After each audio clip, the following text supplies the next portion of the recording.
Salut à tous et bienvenue dans cette nouvelle vidéo tuto. Aujourd'hui je vais vous montrer comment faire un effet de scanline. Donc tout d'abord je vais vous montrer quel est l'effet en question. Donc c'est celui-ci. Ça vous permet de donner un style rétro à votre jeu. Ça peut être sympa si vous voulez faire un jeu de type arcade ou alors vraiment des jeux à l'ancienne, style SNES, Mega Drive et autres. Donc c'est assez simple à faire. Il suffit juste de cliquer sur votre scène. Et là il y a une option, donc effet.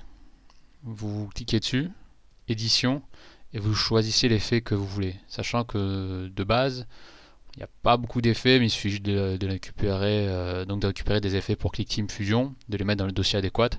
Et vous venez ici et vous pourrez profiter des effets que vous aurez récupérés. Donc moi en l'occurrence c'est l'effet Scanline. Ensuite, selon les effets, vous pouvez avoir des options pour paramétrer l'effet en question. En l'occurrence, il y a tout un tas de choses à faire. Donc là, c'est à vous de voir ce que vous voulez faire avec l'effet.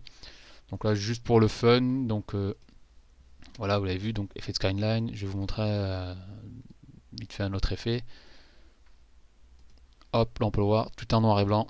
C'est assez drôle. Donc il y a plein de petits effets comme ça sympas. Et c'est toujours bon de savoir qu'on peut faire ça avec ClickTeam Fusion. Donc là, je vais mettre aucun. Et autre possibilité, c'est qu'on peut aussi faire un effet uniquement sur l'élément actif que vous voulez sélectionner.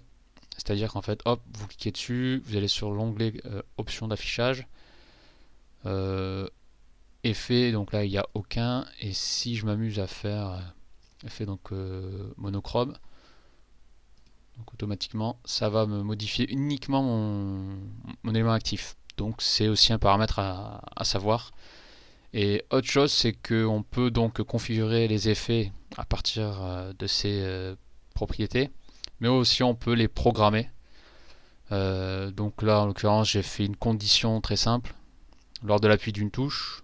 Donc hop, clavier, lors de l'appui d'une touche, X. Ensuite, vous pouvez donc fixer l'effet que vous voulez. Donc là, j'ai mis aucun. Parce qu'à la base, il y avait du scanline. Ce qui veut dire en fait, c'est que vous pouvez proposer donc une option on-off, et ça peut être une manière de conditionner l'effet avec l'option on-off. Donc par exemple, si j'appuie sur X, je vais donc modifier l'effet. On va à scène, effet, changer effet. Donc là, je vais changer. Bon, je vais repartir sur le côté noir et blanc. Si on clique donc sur X, on a l'effet monochrome.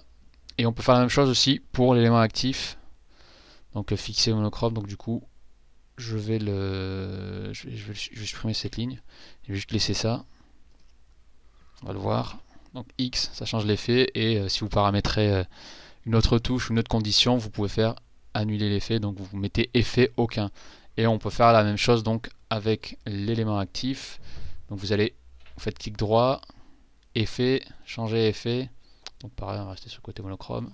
Même si la thématique de la vidéo était scanline, mais bon, il y a pas mal de paramètres à prendre en compte. Donc je préfère faire simple. Donc là, hop, on peut changer donc l'effet de l'élément actif.